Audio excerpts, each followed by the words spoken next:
Happy Friday, everyone. You are watching episode 94 of Yield TV.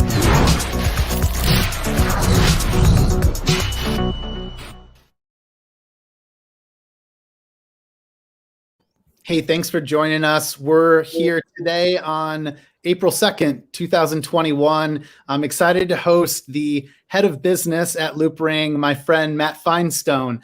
Matt's going to help us talk through the mobile wallet, the DEXs and AMM, and the protocol that is Loopring.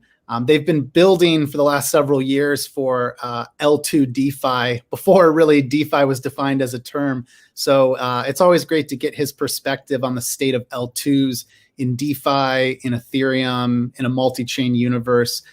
Anyways, Matt, welcome to Yield TV. How's it going? It's going well. Thank you for having me, DeFi Dad. I've been waiting 93 episodes for this, so thank you. Me too. Yeah, man. No, excited to just, so I think like our goal here is to very quickly try to talk through what does one need to know about Loopring, and then more generally about L2 in the context of DeFi. There's a lot of information out there. I think L2s tend to be a dry topic unless you show people, which we are going to show off Loopring. And yeah, that's my goal. Kind of help people to get up to speed. Also to understand the security that you inherit from Ethereum Layer 1 by using ZK rollups as an L2 solution. So, and I'm sure I'm going to misspeak about a bunch of this stuff. So correct me when I say things that are patently false. So anyways, Matt, why don't we start with how did you get into crypto? When did you start working with Loopring? Maybe a little bit about your origin story.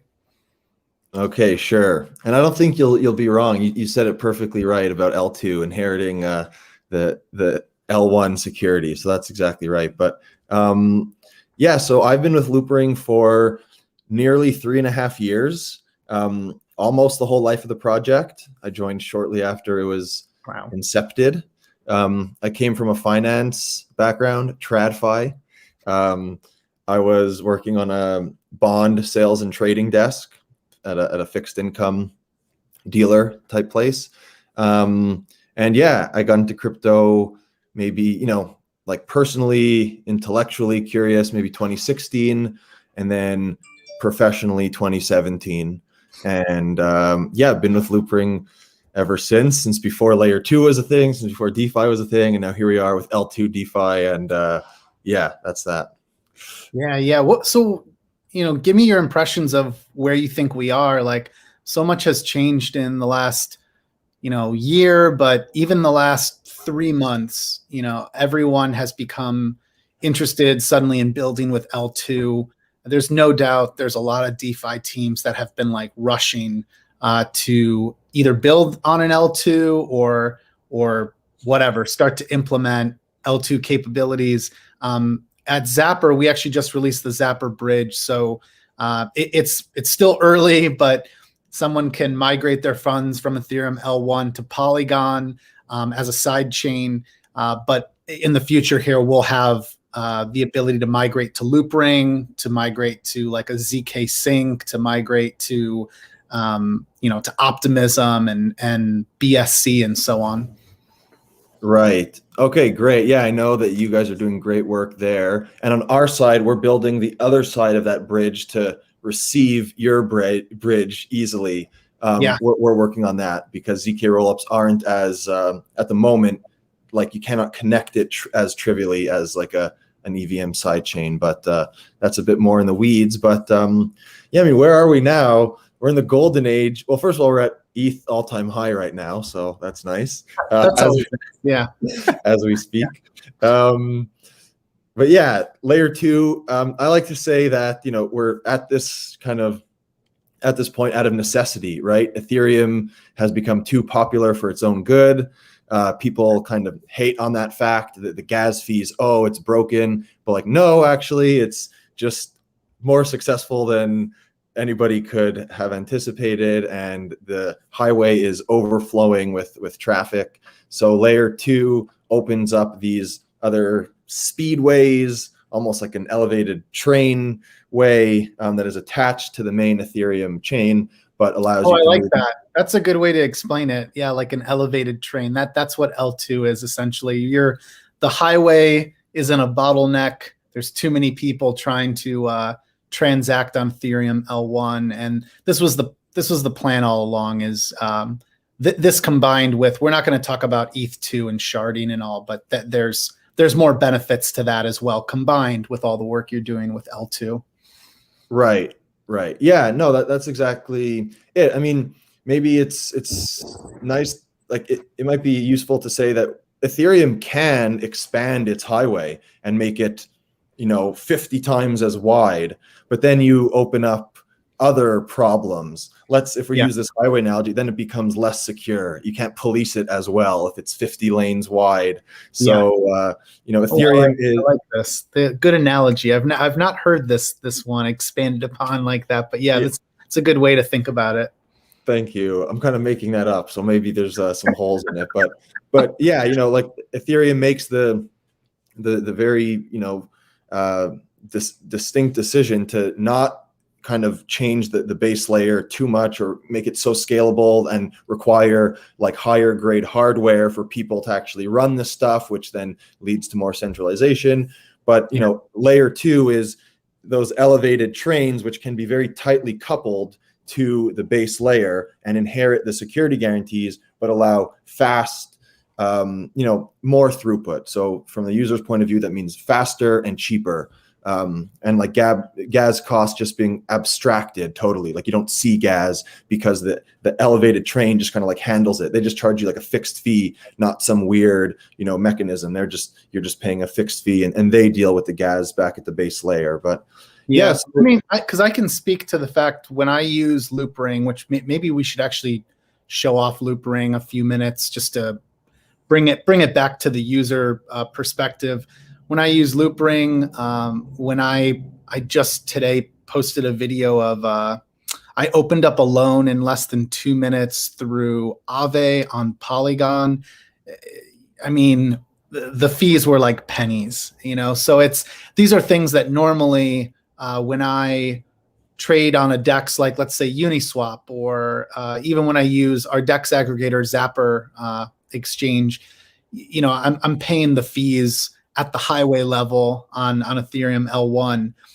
So there's a huge benefit to it. And I got to say, like, once you try it too, you realize, wow, like this is the real mainstream future. Like once you try trading, opening a loan, yield farming, whatever, on an L2, it makes a huge difference. Suddenly you're not having to spend the store of value that I think many of us believe Ether is. You can just, hold that position and then, pay pennies to transact. So, but anyways, yeah, Matt, is that possible? I know I don't want to share your screen until you click over to it, but yeah, I'd love to kind of talk through like the DEX and the AMM, and then we can more generally talk about the wallet, unless you have some screenshots you wanted to share. Here we go. Yeah, sure. Please share the screen whenever you're ready. There you go. Yeah, you're all set. Okay, so yeah, I mean, you're familiar with this. You probably made the first demo video of Loopring ever, which was like 16 months ago. So you were way ahead of the time back then. So I mean, Loopring started life. It's like as itself 3.5 years ago as like an order book exchange. So it was an order book exchange on layer 1, and order book exchanges have a very crappy experience on layer 1 because it costs money to place an order and to cancel an order. So we built a ZK rollup, which ended up being the first rollup or layer 2 solution on Ethereum, which went live 16 months ago, to just scale our order book. So here we see an order book. It kind of looks like what we're all familiar with, the Binances, the Coinbases. So you see here I have some ETH, 0.25. I want to sell it. So I'll just pick this like buy order here, and I'll sell, even though I definitely don't want to be selling ETH here at these all-time highs. I'll do it for whatever's the smallest order you can do. But yeah, this is, if anyone's used something like Coinbase or Binance, it's a very similar interface. It is all limit orders, so we're not doing actually unless that has changed recently. Can you do a market order? Right. So like right here, I will effectively market order because I'm taking the best bid on the book, which is this That's bid. what I was. Okay, cool. 2068. And I'm going to only want to sell, let's say 0.01 ETH. And I'm going to click sell. And I'm filled. So you see, I just sold for $20 worth. So it's effectively a market order because like I didn't rest on the books. It filled immediately, but I actually took the price I wanted. So there. So that's how we started. That's what we scaled originally, and we were just the first ZK rollup on Ethereum was Loopring for scaling our order book. Then about 5 months ago, we went live with our version 2, which has an AMM on it. So not just an order book, but an AMM. And your listeners and viewers are all familiar with this. Again, I'll sell a bit of ETH here just for the sake of it. Although there might be a minimum. Yeah, there's still okay. So, but first I'll show. So this is the familiar interface. I'm going to click swap, and done. So it's I'm done. I paid no gas fees. I just paid 0.025% to trade. Or actually now we just increased the liquidity provider fee. So now I paid 0.3%. So same as Uniswap, let's say fee 0.3%, but no gas fees. And if I go to my order history, I see that those two trades that I did are there, right? Here's the ETH/USDT order book, and here's the AMM ETH/USDT sale. And I paid 5 cents for the first one and 10 cents for the second one. And we're noting part of that is to do with the first one you did on the order book. It's 0.06% per taker order, right? Or is it 0.1%? 0.1%. So you're right. 0.0. That's actually like the VIP level. I know we had those like VIP tiers. The average, the default trading fee is 0.25% on the order book. So that's it. So you're paying. And where do those fees go? Does that go back in a way to like LRC holders, or does it go to fund the core team that has built this front end and continues research? Right. Good question. The fees, it gets split to a few different parties. First of all is on an order book trade like that, and even on an AMM trade, like it goes to the liquidity providers, right? So the LPs in the AMM pool, they get a piece of it, and in the order book, the person like that has this resting limit order, right? This person is doing a service by supplying this liquidity, saying I am standing here ready to buy ETH at this price. So when I sell into this person, they take a piece of the fee.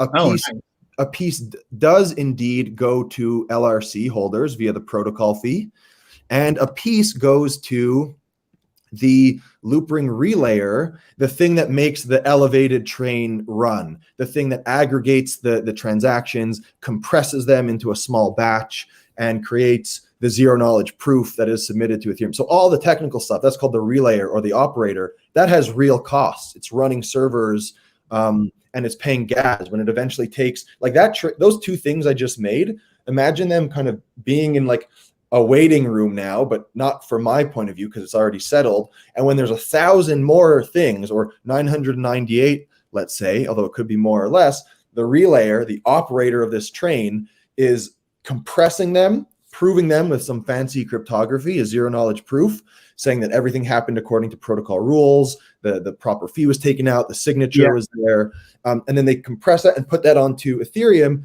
and the relayer must pay gas to do that, right? It's doing it's submitting that to Ethereum. That's why we call that a layer 2, and that's a crucial property all true layer 2s must inherit. Security always like kind of trickles down to the main chain. You're always paying for that security. So right.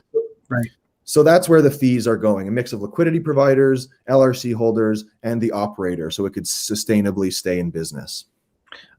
So I think the one thing that we're missing here is, can you bring us up to speed on why am I not able to go and list whatever pair I want on the AMM here, the swap with Loopring?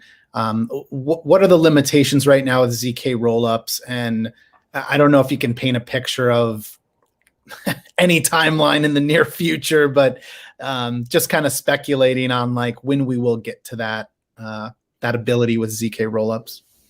Right. So good question.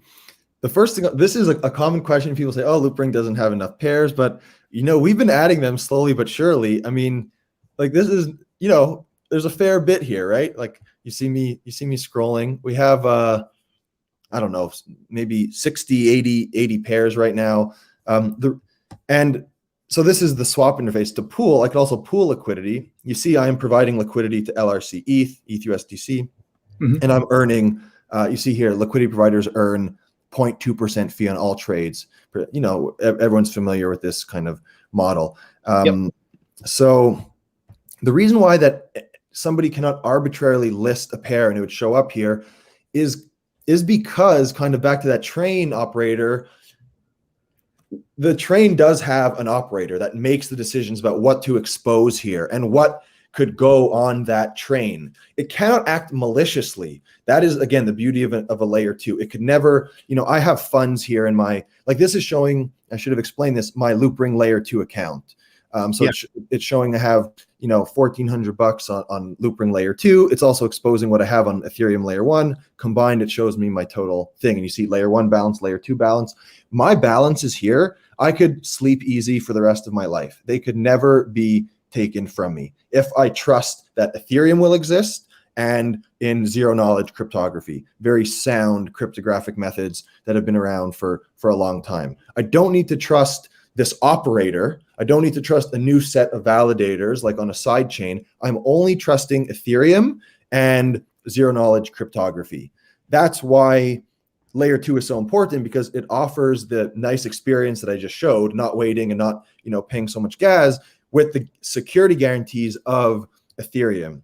So that's that. But back to your question, in terms of not the most crucial security guarantees, but the experience and actually what gets here, the operator does have a say in what is exposed, this Loopring relayer, which the Loopring team runs. So we don't want to list tokens that are like maybe patently scam tokens. I know that rubs some people the wrong way. They say, oh, it should be free, let people make their own mistakes.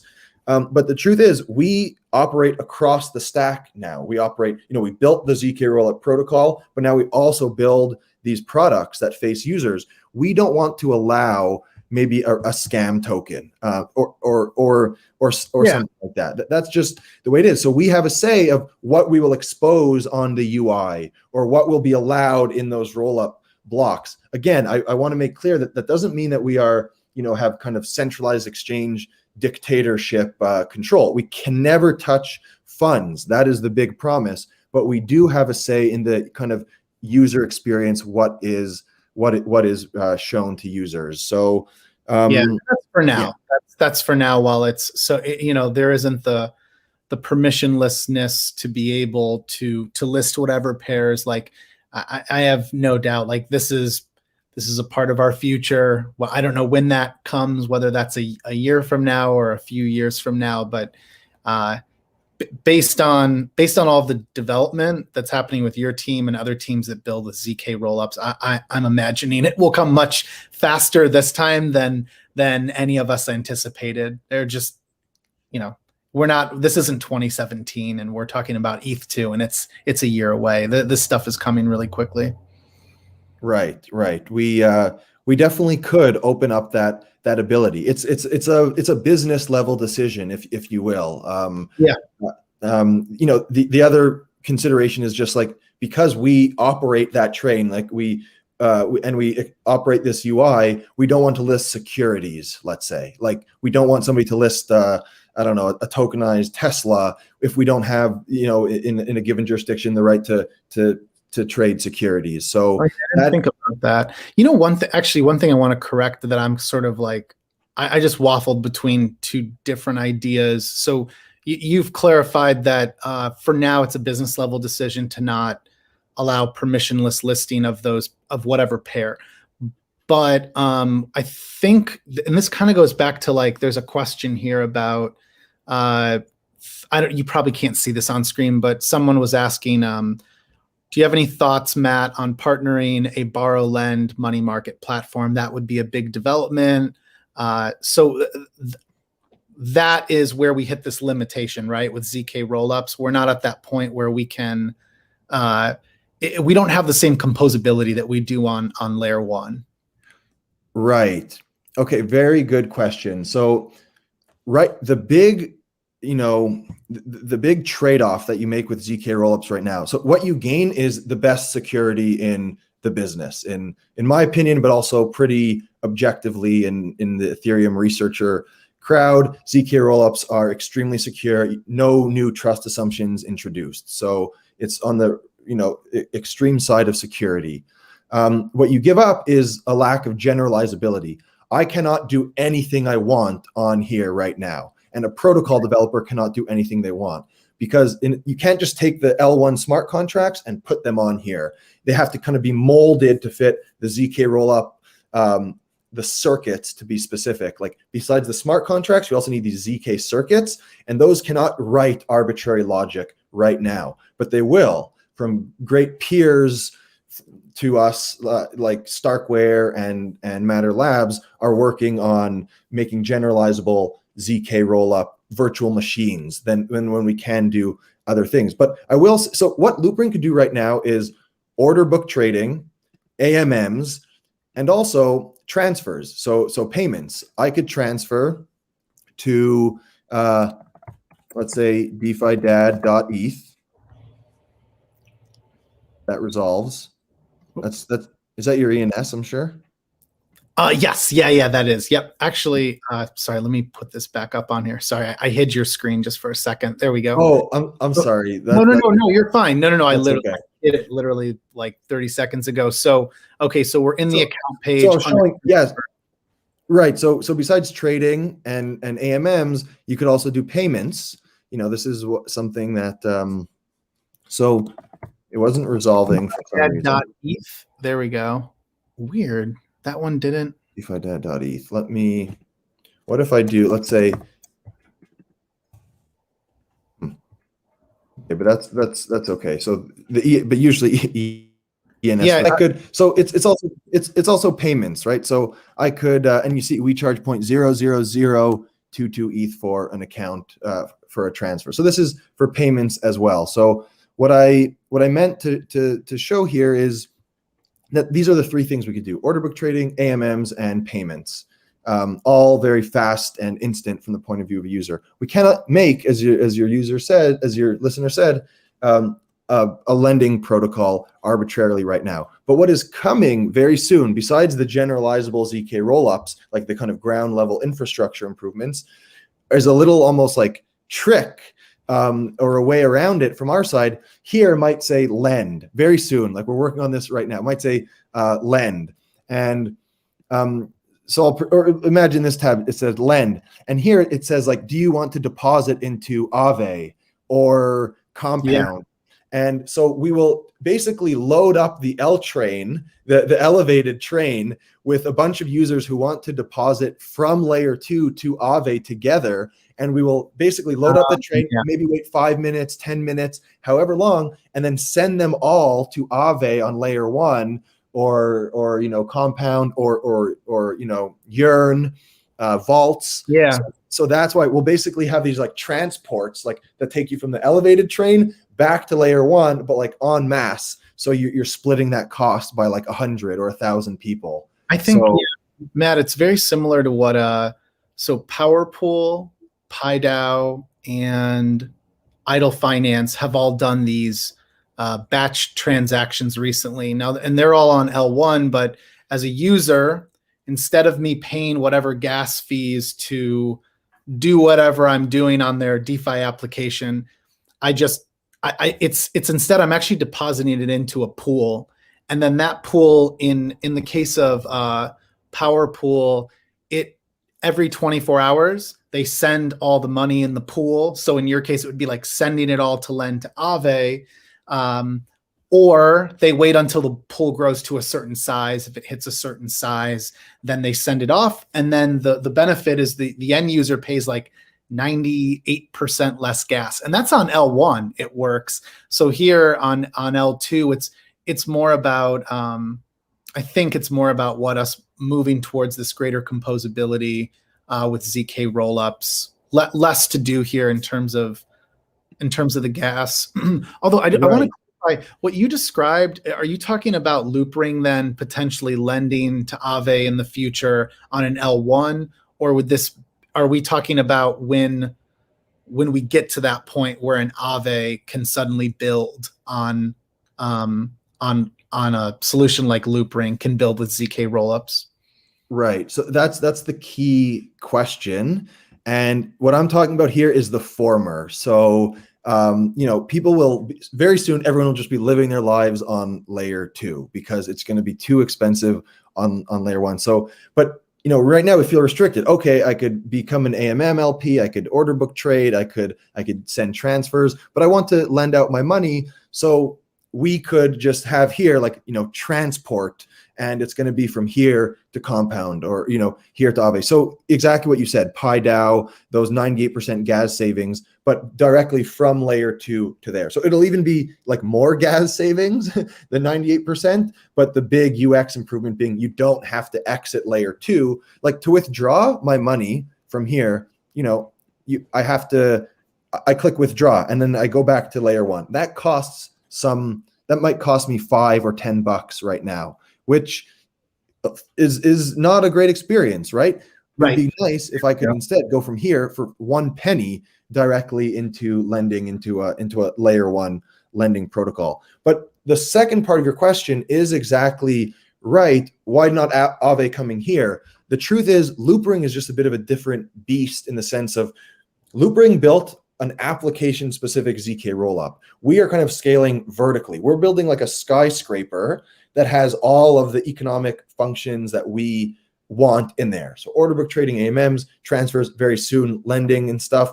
Loopring will never be a platform that you see Aave coming to build on Loopring, even though we could interact with it. That's the beauty of Ethereum and all the composability, even cross-layer as we're learning now. But Loopring is not seeking to be a generalized layer 2 that invites other protocols and other dApps to come build. We are kind of building the super app that could do everything, and that's where we're coming. So while we will always interact and not be siloed, we are not the same as, let's say, Optimism, which is saying, okay, Uniswap, come here and just be on up. So that's a crucial difference. Absolutely. Yeah, very good point to have made.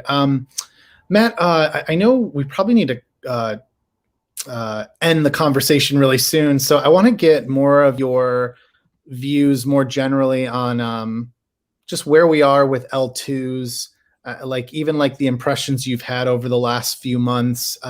You were banging the drum on L2 before it became trendy, and yeah, just kind of wondering what sort of expectations or predictions you have for the rest of 2021 and what we'll see happening with DeFi on L2. Okay, sure. By the way, are you still sharing my screen? I can't see. There we go. Yep. Yeah. No. I'm going to go back. I'm going to exit my screen. I'm going back to the video. Sorry, there we go. There we go. I've removed it. Okay, because I haven't seen your face in 20 minutes, so now I'm back because I'm on there we go. Now you're back. Yep. So okay. If I've been looking into the abyss, it's because I'm staring at my. So you've been faking it really well. Yeah. But that's how my wife looks at me, into the abyss. Okay. Okay. So yeah, I mean, a few predictions here. I don't know. We all this is such a crucial time. Everybody is coming to layer 2. It's the pace of progress is just insane. I'm so proud of Loopring, but I'm also just proud of every other roll-up provider. If people think that Ethereum will not scale, I mean, I think your listeners are more educated and know that it's here, right? What I just showed you means we could scale right now the biggest activities on Loopring, which is on Ethereum, which is trading and transfers, but not the arbitrary stuff. But soon, the big shoe to drop, like imminently, with optimism and other things, is the arbitrary abilities, the generalized abilities. Whatever we could do on layer 1, doing on layer 2. So that's the thing coming this spring or summer. And yeah, that's a huge thing. And I guess one thing I'll mention for us is Loopring, besides what you just saw, Loopring builds a smart contract mobile wallet as well. We really believe that like mobile is how a lot of users are going to access Ethereum and DeFi, especially we're primarily a Shanghai-based team. Everyone prefers mobile as their platform. So we build a smart contract wallet, which means that you don't have a seed phrase, but you use social recovery, guardians, which is much kind of, you could sleep at night not worrying about a piece of paper that you may have lost or somebody, but you use social relationships as your backups. Putting that combined with layer 2, which is what we have right now with the Loopring mobile wallet. It has the DEX and the transfers baked in, but the actual wallet is an Ethereum layer 1 smart contract. So it's still gas intensive to deploy. Like if somebody goes to the iOS or Play Store right now and downloads the Loopring wallet, then it's going to say create your wallet. They're going to be faced with $100 plus charge, which sucks. Talk about like a barrier to entry, because that's them literally deploying a smart contract which acts as their wallet. Their wallet is not just like a normal EOA account, as it's called, but a smart contract address. Putting that onto layer 2, which is something that we are going to do rather imminently, is a holy grail in terms of adoption, because then we have just these unbelievable apps that could compete not just with each other anymore. We're not going to compete with each other. We're competing with legacy fintechs. That's what layer 2 is about to allow. Us competing with the incumbents, with TradFi, with the legacy financial system. That is ultimately like what Loopring is aiming for, and what layer 2 is going to just unleash all of this latent potential that's just waiting for it. So yeah. I think that I think of it the same way I do with any other tech, but I guess what I know more intimately with DeFi over the last year is it comes very quickly at you, and we are, I never imagined a year ago that we would have all the applications and protocols we do, but we do. And I never imagined we would see actual adoption of L2s and side chains, but we are seeing it. So I just can't imagine, like, with all that's being built, all the effort, the time and money, the eyeballs, the brains that are on this, like, I think, I'm excited for that. I'm really excited to talk about these days of paying $100 to deploy a wallet or whatever it would be, like talking about that as like a bad memory. Because this is the goal is for DeFi to be accessible for all. And there's no doubt we've lived through some like rough months here of pricing new folks out. Like I feel pretty lucky I came into the space years ago, just because I don't know if I would have been scared off by some of the fees, even though someone's telling me, well, the decentralization security matters. It's easier for me to preach about it. I guess like living in the community so long. So Matt, anything else that you think folks should know about Loopring? Like the wallet they can download on the iOS or Android store. If they already have a Loopring account, I didn't realize the iOS was available, because for a while there you just had the Android. So I just downloaded that. Am I able to start to use it if I just recover my wallet that already exists?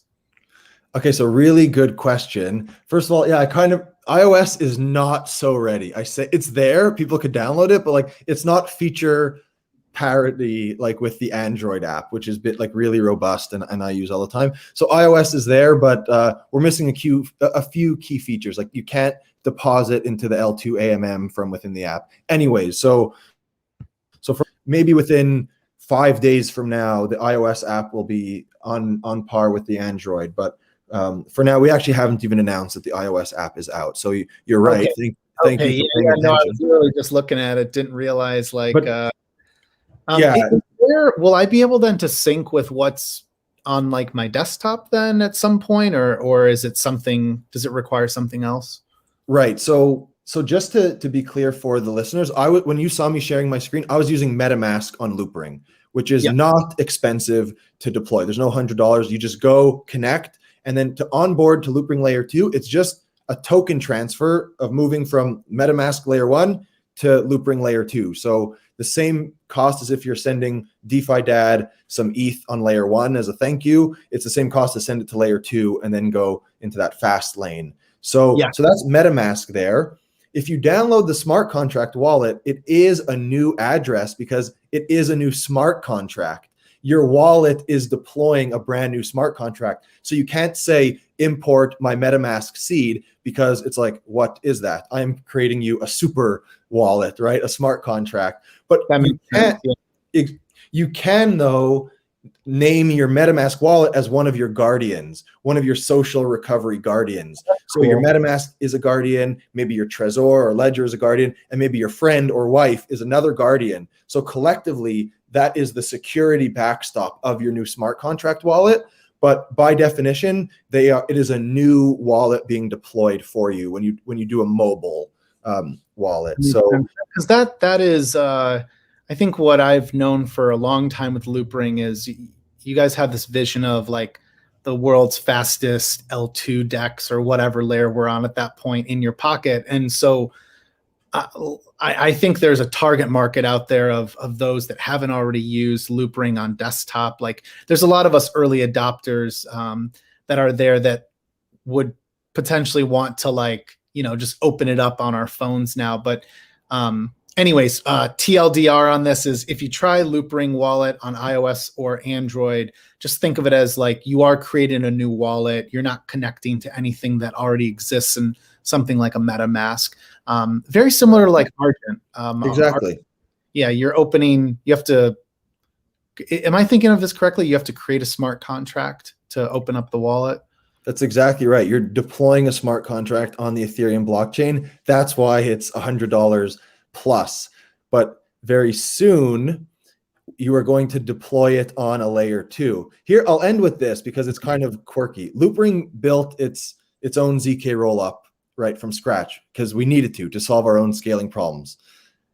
But we are very open. You mentioned our vision. We want to build just amazing experiences for people to use Ethereum. We are not tied to using our own ZK rollup for everything if it cannot do it. Very soon, here's maybe a bit of alpha. We will deploy our smart contract wallet onto Arbitrum and Optimism. So optimistic rollups that are not Loopring, right? But all for the sake of allowing users to create that smart contract wallet for pennies or dollars instead of $100. So potentially when you download the Loopring iOS or Android wallet and you deploy it, maybe in a month from now, you could say deploy it on Ethereum layer 1 or deploy it on Arbitrum layer 2. And they have their and then once you're in there, you're interacting with Loopring ZK rollup. So from Arbitrum wallet, like to the Loopring ZK rollup for DEX trading and transfers. So you kind of see this vision of like, we just want to build the absolute best products that abstract all the pain away and compete with the Robinhoods and Alipay and WeChat Pay and Venmo of the world. Just a super app with the superpowers of Ethereum. So that's what we're building. Yeah, no, it's really exciting. It's that vision of being able to do it on mobile too is really important. I've learned more over the last 12 months that it seems like in North America and like Europe and other parts of the world, using it on desktop is really popular.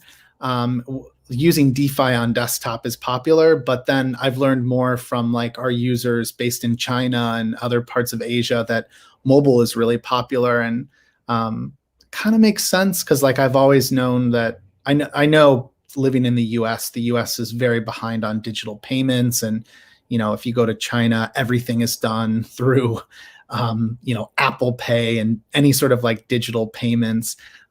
So it's very forward thinking. You know, there's a lot of early adopters still in our space that would like to use DeFi on mobile, and I think you guys are enabling that. Well, I want to remind everyone, try Loopring at exchange.loopring.io. Follow Loopring on Twitter. You can also follow Matt. Matt, what's your Twitter handle? It's like Matthew Finestone. Yeah, Finestone Matt. Finestone Matt. That's okay. Follow Loopring. That's it. That's it. Loopring's more interesting than me. But Finestone Matt. That's it. And Matt, just thanks for your time, for coming on. Always a pleasure to talk with you and get to learn from you. And tell the rest of the team I said, you know, good luck on this iOS release. I'll definitely be interested to play with it more once it's ready. Thank you so much. Really, thank you for having me.